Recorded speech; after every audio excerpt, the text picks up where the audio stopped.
Olá, terráqueos, como é que vocês estão? Eu sou o Rogério Vilela e está começando mais um Inteligência Limitada. Hoje, o nosso jornal Notícia Ilimitada, não é, pequeno Romer? É isso aí. Convidados especiais, está caindo o mundo, está tendo uma mega operação no Rio. Vamos falar do encontro de Lula e Trump, vamos falar de muitas coisas. Milei teve uma vitória grande lá na Argentina. Vamos falar também do Nicolas e o nosso querido Jones Manuel, eles disputando o peitoral. Comentário de peitoral, hein? Falando sobre peitoral, batendo boca na internet, quem tem o maior peitoral, né? Rapaz. Esse tipo de coisa. Vamos ter hoje Madá Lasco com a gente, vamos ter Rodrigo Pimentel e Joel Paviotti para falar do que está acontecendo no Rio. Vamos ter o Sam Pancha do Metrópolis aqui com a gente, Marco Antônio Costa, Elia Jabor, Vitor Del Vecchio, Gustavo Segre e a gente falando de 3 e Atlas. Pois é. Temos novidades aí, NASA escondendo coisa pra gente? Da gente? Vamos saber aí, né? E eu quero agradecer, antes de chamar a vinheta do jornal, quero agradecer, vamos falar de G4 Educação, o ecossistema para o empresário brasileiro que está trazendo coisa boa pra gente. O G4 está realizando a 4ª edição do maior evento para empresários do Brasil, o G4 Valley 2025, dias 14, 15 e 16 de novembro. Olha só, em São Paulo, perto do meu aniversário. Vou pintar lá. O evento é inspirado no Vale de Gaut, a revolta de Atlas, um refúgio onde mentes inconformadas se unem longe das amarras do sistema para criar o valor real e preparar transformações que impactam o país. O G4 Valley tem confirmado nomes como Guilherme Benchimol, cofundador da XP, Caio Amato, presidente global da Oakley e o nosso campeão olímpico César Cielo. É isso aí. Para tirar os limites da inteligência do empresário, o ingresso está com condição especial para a audiência do Inteligência Limitada. Basta acessar o QR Code que está na tela ou o link Está na descrição. Tá certo. Também quero agradecer demais todo mundo que tá aqui e peço para deixar o like, né? É isso aí. Deixa o like, se inscreva no canal, torne-se membro e compartilha esse vídeo aí, né? Fechou, então. Então, rode a vinheta.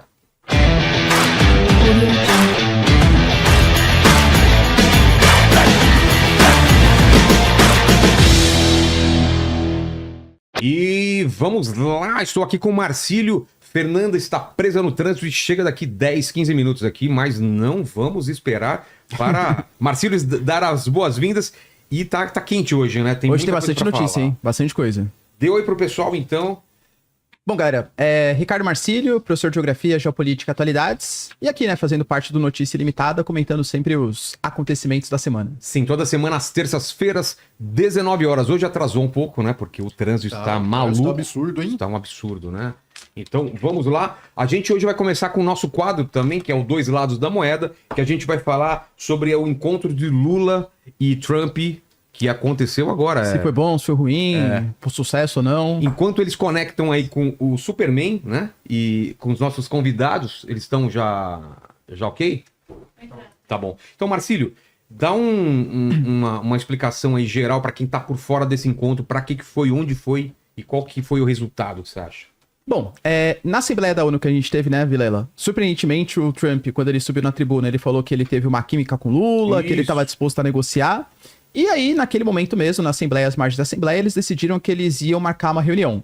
Só que faltava um espaço para fazer isso, havia dúvida. Poxa, vai ser feito nos Estados Unidos, mas se for nos Estados Unidos, o Brasil talvez fique numa posição um pouco acuado. Parecido com o que aconteceu com o Zelensky, com o Ramaphosa, que é da África do Sul. Então o Brasil buscou fazer um local que fosse um pouco mais neutro.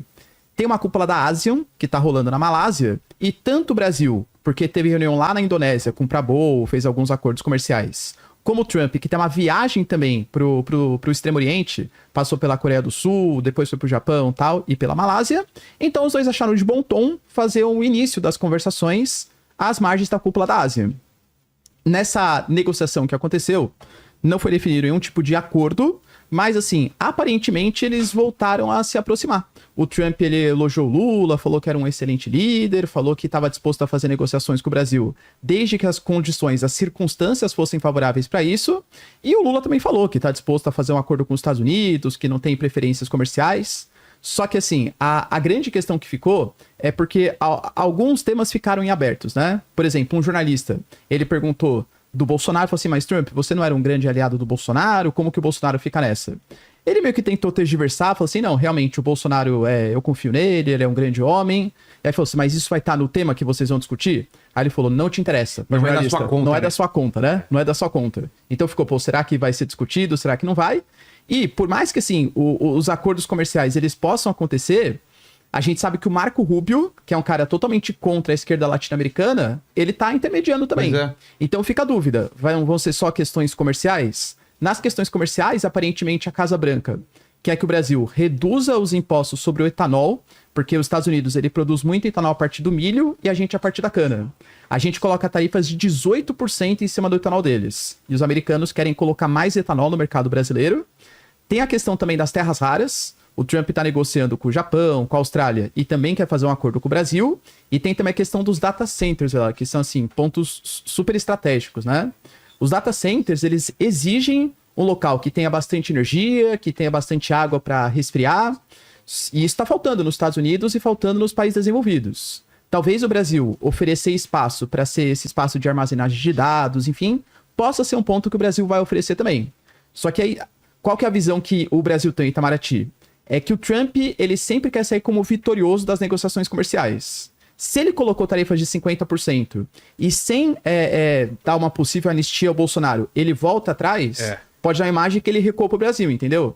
Então, muito possivelmente o Trump, ele vai querer conquistar algumas questões comerciais bem fortes, a questão do etanol, dos data centers, das terras raras, algumas sobretaxas que possam ser feitas contra o Brasil, para estabelecer algum tipo de acordo. Tá certo. Então vamos então. Estamos com Victor Del Vecchio e Marco Antônio Costa, o Superman, aí na tela. Estamos com eles. Sejam bem-vindos ao Notícia Ilimitada. Tudo bem?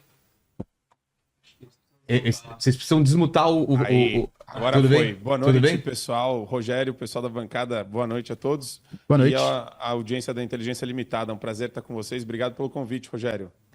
Seja bem-vindo também, Victor. Primeira vez aqui também no Inteligência, né? Seja bem-vindo. Tá sem áudio. Tá mutado. Você precisa se desmutar. Acho que desmutei agora, hein? Agora sim. Isso. Fala, Vilela. Na verdade, eu tive aí recentemente com você e com o Marcílio também. Verdade. Desculpa. Não, tranquilo, é muita gente, mas prazer estar aqui de novo, prazer encontrar o pessoal da bancada, Marco também, maravilha. A gente tem esse encontro e eu trouxe duas pessoas agora nesse quadro que a gente chama de dois lados da moeda.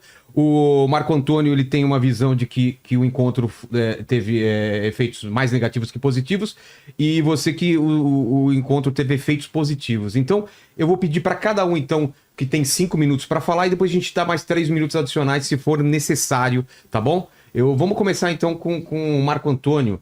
Marco, o que você achou desse encontro? Se foi positivo e por que você acha que foi mais negativo do que positivo para o Brasil e para o Lula?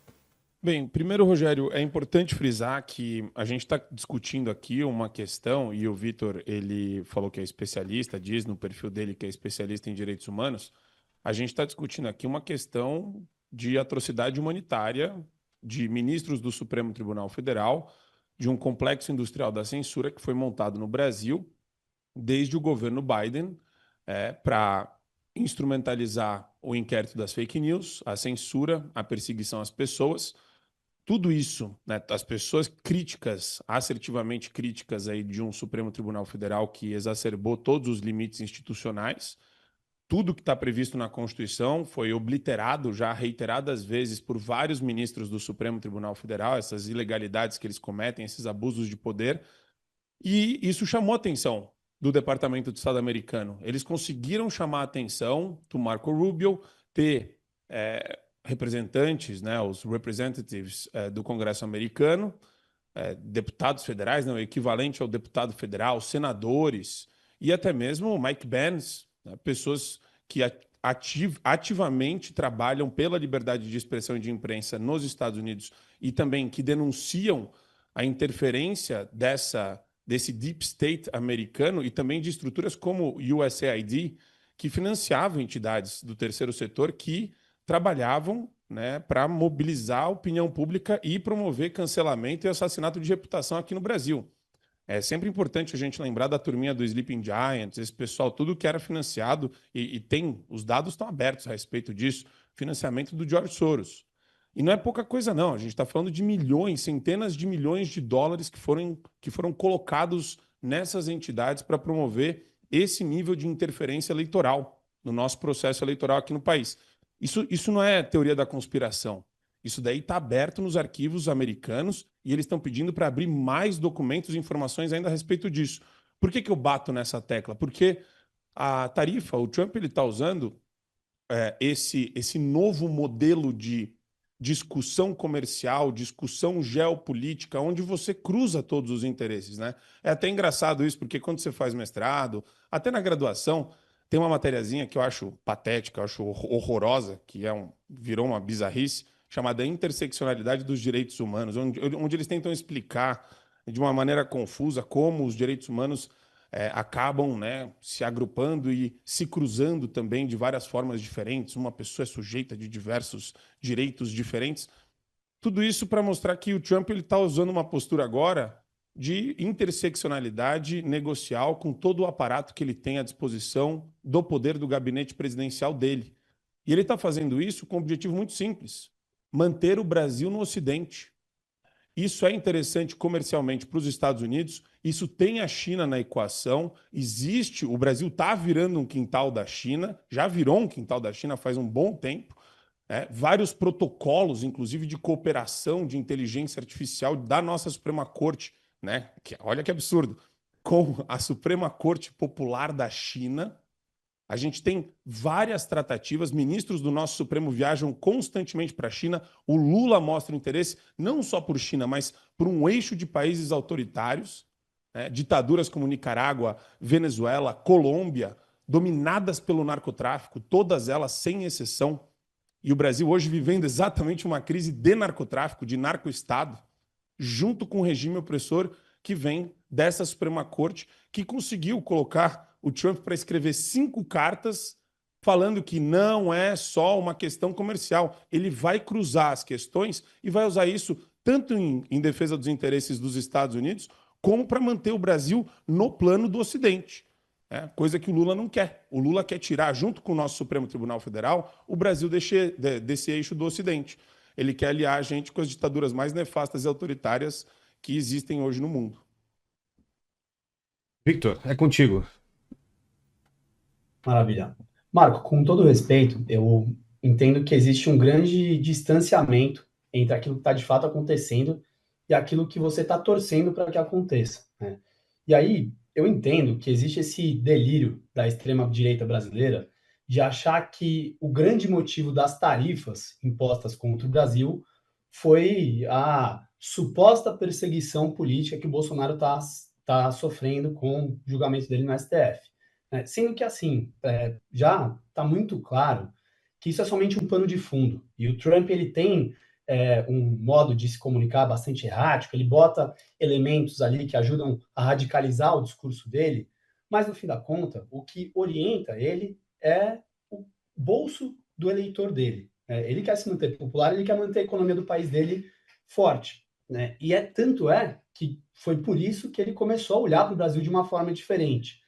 Então, assim, me parece bastante equivocada essa análise de você achar que ele está botando o Bolsonaro num pedestal, sendo que ele pega e fala para o mundo inteiro na Assembleia Geral das Nações Unidas que rolou uma química com Lula, sendo que ele pega e posta uma foto dando a mão para o Lula, falando que foi uma honra se reunir com um presidente brasileiro. E ainda depois ele pega e fala que o presidente é um homem muito vigoroso. Pô, eu acho que uma altura dessa o Bolsonaro deve estar de coração partido chorando em casa, né? Mas, enfim, acho que só para a gente retornar aqui, para mim me resta evidente que essas tarifas, não só contra o Brasil, mas no mundo inteiro, elas têm motivação, sobretudo, econômica. Tanto é que ele impôs tarifas contra aliados políticos deles, contra o Japão, contra a Coreia, enfim. E lá não tem uma figura, por exemplo, que nem o Bolsonaro, para ele pegar e botar na conta dele. E a gente nota, existiu de fato esse documento, é uma coisa que entrou como um pano de fundo. Mas para mim restou claro que é o impacto que o consumidor americano começou a sentir com o café, com o preço da carne. Ele também começou a perceber que a China passou a comprar muito mais soja brasileira do que dos Estados Unidos, que os Estados Unidos precisam ter acesso às terras raras e o Brasil pode ser um parceiro estratégico nesse sentido. Então, assim, é claro, o Trump ele tem esse comportamento de ir e voltar de uma forma muito imprevisível. Mas eu não embarco nessa de achar que o que faz o Trump se mover é essa perseguição que é alegada pelo Jair Bolsonaro. Pelo contrário, eu acho que isso aí é uma coisa que ele nem sabe direito o que está acontecendo. Inclusive, tem fontes que alegam que ele vê no Lula essa figura de líder forte, inclusive porque o Lula supostamente também sofreu essas perseguições, foi preso, saiu e venceu pelo voto popular a eleição. Então, assim, eu mantenho essa análise um pouco mais distanciada e menos apaixonada de entender que o que guia os interesses do Trump é a grana e não essa suposta amizade com o Bolsonaro, que ele inclusive nem tem. Ele diz que ele admira, que ele é um cara que o Bolsonaro conhece, mas não que ele é um vigoroso, como ele diz do Lula. Eu queria trazer um ponto aqui que eu não acho que a análise é apaixonada, pelo contrário, né? Eu vi, por exemplo, o enviesamento na última parte da fala do Vitor agora. O Vitor, ele fala com todas as letras, fontes me dizem que... E daí ele fala exatamente o que ele quer acreditar que foi o produto, o resultado final da reunião. Não tem fonte que diz. É que nem o Lourival Santana. Fontes me disseram que o Trump considera o Bolsonaro um perdedor. Lourival Santana, da CNN, falou isso. Fontes da cabeça dele, fontes do delírio lunático dele, que é, antes de ser jornalista, um propagandista de um regime que ele não tem a capacidade de denunciar as atrocidades de direitos humanos feitas por um ministro sancionado, que faz parte desta equação que nós estamos tratando aqui, uma vez que foi citado deliberadamente em cartas que o Vitor não consegue contraditar. O Vitor fala de uma petroquímica que existe entre o Lula e o Trump, que eu acho é uma petroquímica maravilhosa que existe entre os dois, né? É uma coisa meio Chernobyl, né? É uma coisa estranha, porque até ontem era nazista e fascista o Trump, hoje o Instituto Chupa-Lula lá, o Instituto Conhecimento Liberta, estava publicando matéria quase que falando que os dois têm uma relação de amor hétero-brincalhão. Quer dizer, desculpa, isso daí é lunático, isso daí é apaixonado. Desapaixonado é olhar, se você é um estudante real de direitos humanos e é um estudioso real, olhar a situação de senhoras como a dona Jupira, que você não deve conhecer, a dona Iraci, o Clériston, que morreu na cadeia, o Daniel Silveira, que ficou metade de uma pena preso, uma pena por ter feito um vídeo no YouTube e teve a sua graça cancelada por uma Suprema Corte odiosa e criminosa. Quer dizer, acho que a gente tem que rever algumas prioridades aqui, sendo que você é professor de direitos humanos e existem direitos humanos sendo violados no seu país pelo Supremo Tribunal Federal. E esse Supremo, goste você ou não, faz parte da equação, porque o Marco Rubio disse também, e já reafirmou isso. A gente não pode viver em estado de negação, principalmente quando o tema tem um elemento moral, que é considerado matéria de paixão pelo interlocutor. Quer dizer, não tem nada de paixão quando se trata de imoralidades advindas de uma Suprema Corte, que nem o nosso Supremo. Vitor. Marco, nesse jornalismo sério que ocorre fora das correntes de grupo de WhatsApp e de Telegram, é muito comum que os jornalistas eles busquem esses assessores e que eles coletem essas impressões, né? Então, eu acho que quando isso aparece em uma diversidade grande de veículos de notícia, inclusive mais à esquerda ou mais à direita, a gente pode extrair um suco disso que ajuda a gente a formar a opinião. Mas você está certo num ponto que foi uma reunião a portas fechadas. Agora, eu não acho, né, de novo, eu volto aqui a insistir, eu não acho que, primeiro, o Marco Rubio, ele é funcionário do Trump, né, ele faz o que o Trump mandar. Então, se ele mandar o Rubio tratar o governo brasileiro bem porque ele acha o Lula um cara vigoroso e tem interesse econômico na gente, é isso que vai acontecer. E eu tendo a crer, Marco, que o Trump ele não está nem aí para a dona Jupira, para quem quer que seja, para a moça que pintou a estátua no meio de um golpe de Estado e que o pessoal tenta inocentar ela com esse argumento, né? Ele está de olho no bolso dele, ele está de olho nas eleições de midterms que vão ter agora e que ele precisa ter um bom resultado, senão ele vai ter o Congresso norte-americano contra ele. E é isso, ele é muito pragmático. E aí, voltando a esse ponto, o Brasil ele tem que se sentar à mesa com o Trump, por mais antidemocrático e, enfim, verborrágico, terrível que ele seja, o Brasil tem que se sentar à mesa com todos os líderes do mundo em que houver algum interesse econômico ou geopolítico para a gente construir. É por isso que a gente faz negócio com a China, É por isso que a gente faz negócio com os Estados Unidos, precisava, a gente faz com o Milei também, se precisar, a gente faz até com a Arábia Saudita, que o Trump é amiguinho, que o príncipe esquarteja jornalista, né?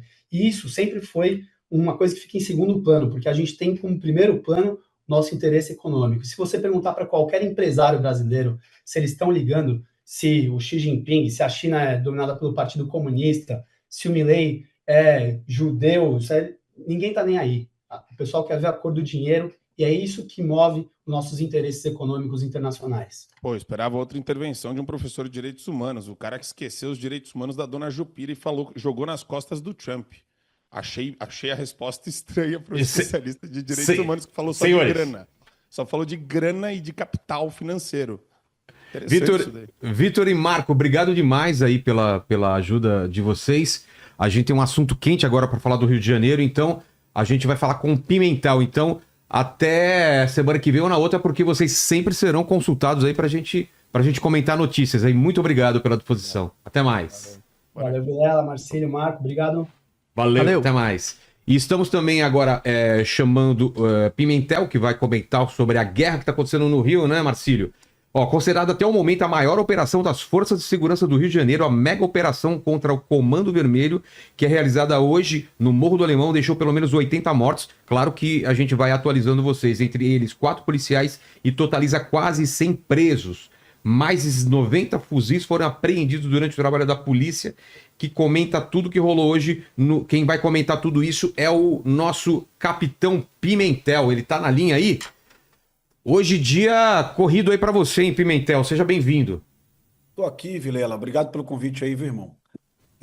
Vilela, há alguns anos eu te contei a história de um colega meu da polícia que prendeu os assassinos do dono do restaurante Rei do Bacalhau, né? Isso. O policial, hoje, um herói, cara, um amigo do peito aí, um camarada, ele morreu nessa operação hoje, o Marcos Vinícius, né? Ele Poxa. já era avô, há 2 meses ele teve uma netinha. Caramba, velho. O Rio de Janeiro deve muito a ele, viu, cara? Ele prendeu muito bandido no Rio de Janeiro, esclareceu esse homicídio que foi o assassinato do dono do restaurante Rei do Bacalhau. E estava hoje, então, assim, é um dia para mim de tristeza. Logicamente, colegas do BOPE também foram mortos também, 2 policiais do BOPE que eu não conhecia, mas são camaradas também, mais um policial civil que tinha 40 dias na Polícia Civil. Então não tem vitória não, tá? É uma tragédia e isso é um dia triste para todos nós. E explica pra gente, a gente tá em São Paulo, tá tendo notícias, assim, dessa confusão toda. É muito difícil para quem tá em São Paulo, né, Marcílio? Sim. Entender como funciona esse embate, essa subida ao morro, esse combate ao tráfico. Como que...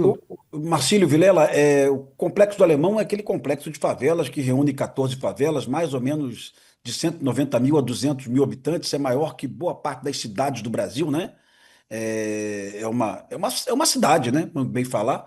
É o bunker do Comando Vermelho, que é a principal facção do Rio de Janeiro, a mais poderosa, a mais bem armada, a mais violenta. Anteontem, Vilela e Marcílio, o Comando Vermelho invadiu uma favela do Terceiro Comando, na Pavuna, o Morro da Quitanda. O Comando Vermelho fez uma senhora de 60 anos refém, depois essa senhora foi assassinada, né? E também um morador da favela de 30 anos, que não tinha nenhuma relação com o tráfico, também foi assassinado. E essa operação hoje da polícia era para evitar que o Comando Vermelho continue fazendo essas maldades, né? Invadindo favelas, matando inocentes, né? E também, logicamente, para prender lideranças, o DOCA, que é a principal liderança do Comando Vermelho. E Vilela, a primeira questão que eu preciso deixar claro para você é que eu estou lendo aqui os comentários de sociólogos, antropólogos e jornalistas, pessoas que nunca colocaram um pé numa favela. Pois é. Então, assim, faltou inteligência na operação policial. Vilela, eu já te expliquei uma vez, cara. Poxa. Quando você tem o dado de inteligência, você sabe onde o bandido está escondido, onde está o paiol das armas, onde tem as rotas de fuga, né? Onde tem lá o bunker da liderança, do DOCA. Você tem que realizar uma ação para prender esses bandidos, né? Isso não é feito. O Pimentel, isso não é feito de uma noite para outra. Isso tem estudo, tem toda uma preparação, né? Vilela, segundo o relato aqui dos delegados da Polícia Civil, foram 10 meses de preparação. O Caramba. que eu sei aqui, apurado aqui, é que boa parte dos alvos que foram presos, desses bandidos presos, a polícia tinha inclusive mandado de busca e apreensão e mandado de prisão expedido por juízes competentes, né? E também tinha foto dos bandidos. Então, tinha todo o dado de inteligência, sabe? Não faltou inteligência para nada, pelo amor de Deus. Agora é executar. Tem gente que acredita que é possível você prender 100 bandidos sem disparar nenhum tiro. Eu digo que são pessoas que sonham, né? Que são pessoas sonhadores, né? Infelizmente, a lógica do tráfico no Rio de Janeiro é ocupação territorial. E aí, Vilela, mais um pensamento que é, o que a polícia do Rio de Janeiro enfrenta não é uma lógica bandido com polícia, né? É uma abordagem diferente. A gente chama de conflito armado não internacional. É assim que a ONU chama um conflito armado dentro de um país, um conflito de longa duração, com territórios ocupados, com intensidade média de violência de combate. Então, o que nós temos no Brasil hoje é um CANI, conflito armado não internacional, que é É. muito próximo a uma guerra civil. Não Até tem porque. nada a ver com a- polícia e bandido. E tem drone até, né? Cara, tem armamento pesado, tem drone, tem muito drone lançando bombas nos policiais. Isso é um fato. Eu já tinha falado contigo aí quando eu te visitei aí há meses aí, anos também. Isso é um fato novo no E, mundo. Isso e muda, aconteceu né? Muda a dinâmica, né, dos combates, né? Do enfrentamento. totalmente, cara, totalmente. A aproximação da força policial nesse complexo de favelas, que tem 9 milhões de metros quadrados, é gigantesco, né? A aproximação policial já é impossível sem que a polícia seja identificada pela facção. Então, aquela história romântica do bandido com fogos explodindo para avisar que a polícia chegou, isso acabou. Esquece. Dia são 12, 10 drones a 400 metros de altura, 1.200 pés, filmando em tempo real a aproximação da força policial. Então, vai ter confronto. A dúvida do brasileiro hoje é: vale a pena esse confronto, né? Eu tenho acompanhado aqui declarações de vários políticos de esquerda e, como disse, de acadêmicos, de sociólogos, né? Essa é uma operação equivocada, é uma tragédia. Eu também acho que é uma tragédia. Mas qual é a opção do Brasil hoje? É manter essas áreas com as facções, né? Porque essa região não é mais do Brasil. O Brasil perdeu a soberania ali. Ali, as leis são as leis do tráfico, os impostos são os impostos do tráfico, né? Que o tráfico cobra imposto sobre qualquer atividade comercial, né? Ali, o direito de ir e vir é do tráfico, porque o tráfico espalhou centenas de barricadas e proíbe o acesso de Uber, proíbe o acesso de ambulância do SAMU, né?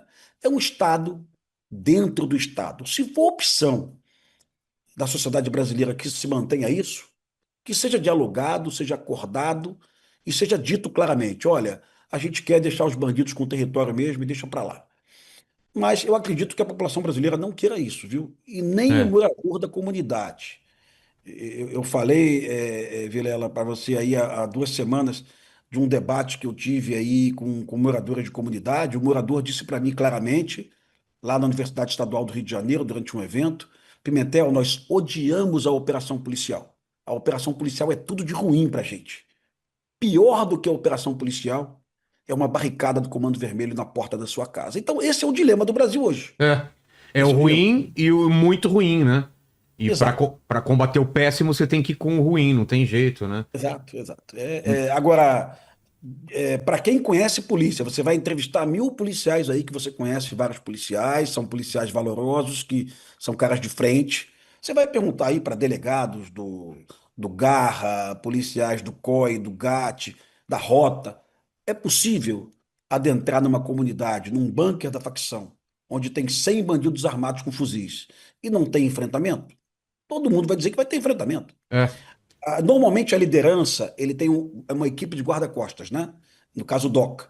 E ele está num bunker, normalmente o bunker dele é num subsolo, tá? É uma casa reforçada. E vai ter guerra, cara. E vai ter guerra. Sinceramente, Eu não tenho a solução aqui. Se eu tivesse a solução para isso, eu já teria colocado a solução. Mas eu imagino que a sociedade tem que se mobilizar, cobrar do governo federal mais apoio ao governo do Rio de Janeiro.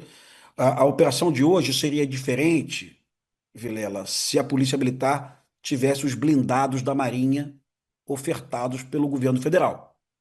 O governo federal, segundo o governador Cláudio Castro, se Sumiu. nega a emprestar os blindados.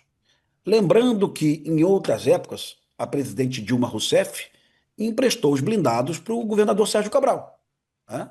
Em poucas horas, a Polícia Militar solicitou os blindados para invadir o Alemão e a Marinha do Brasil colocou lá as viaturas, porque a viatura da PM, o blindado Caveirão, ele não passa pela barricada.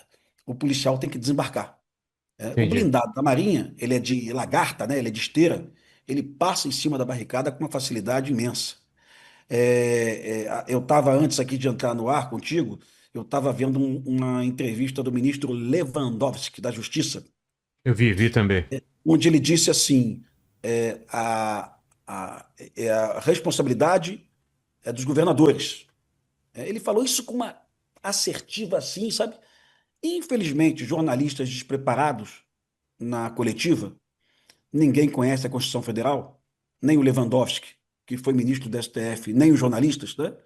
O artigo 144 é muito claro e bem diferente do que Lewandowski disse.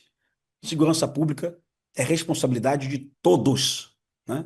Não do governo do Estado. É do presidente da República, é do prefeito da cidade, é do cidadão, é do governo do Estado, né? É isso. Pimentel, quais são os números? Como que uma ação dessa, com a sua experiência do BOP, o que tem que fazer? Porque os caras estão com drone, estão com fuzil. A polícia vai preparada com o quê? Vai suporte aéreo? Vai como que funciona para combater isso? Porque os caras estão preparados. E quem é esse pessoal que faz o combate corpo a corpo com a polícia? Porque os chefões mesmo, eu vi muita gente fugindo também, né? Tem imagem de um pessoal fugindo. Os chefões normalmente são bunda moles, viu? Eles colocam os garotinhos novinhos para morrer no lugar deles, né? Isso, Putz. infelizmente, essa garotada não percebeu isso ainda, né? Que o chefão, ele tá no bunker protegido, ele tá numa mansão, e quem morre é aquele garoto que entrou no tráfico, venerando esse bandido, né? Idolatrando esse bandido. É uma pena que É essa uma garotada pena. tenha essa dimensão. Mas existe uma regra no combate mundial, né? Que não tem nada a ver com polícia e bandido, tem a ver com infantaria. É quando você vai entrar num terreno ocupado, você tem que ter uma vantagem de 4-1, né? E outra, Pimentel, o inimigo, ele tá numa posição mais elevada também do terreno. Isso Ele faz está em vantagem de diferença. posição. Ele É. está em vantagem de posição. Então, numa lógica de infantaria, que não é a lógica da polícia, é a lógica de guerra, para você entrar no alemão sabendo que o alemão tem 1.000 bandidos armados, você deveria entrar com 4.000 homens, numa lógica de guerra, tá? Nenhuma polícia no mundo dispõe de 4.000 homens para você fazer assim, tá? É. A polícia militar tem 40.000 homens, ok, mas tem dezenas de milhares de homens em serviço de radiopatrulha que não podem ser retirados, tem policiais que estão de folga, de férias, né? Então a Polícia Militar conseguiu mobilizar hoje um efetivo gigantesco, 2.500 homens. Isso é muito efetivo. E ainda assim, com 2.500 homens, a polícia foi rechaçada, né? É, a informação que os policiais estão trazendo para mim é que eles enfrentaram mais ou menos em torno de 1.000 bandidos armados com fuzis hoje. Eu acho essa informação bem precisa, viu? Foram 90 e tantos fuzis apreendidos, né?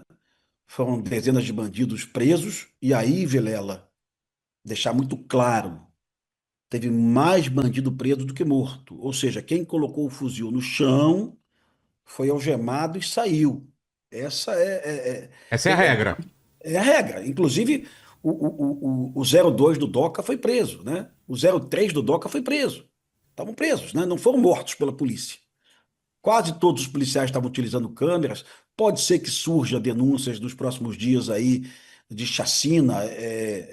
Pode acontecer, são milhares de policiais do terreno confrontando, milhares de policiais nervosos em becos, em combates que um policial não vê o colega, ele está num beco combatendo, não está vendo o colega do lado. Pode ser que aconteça.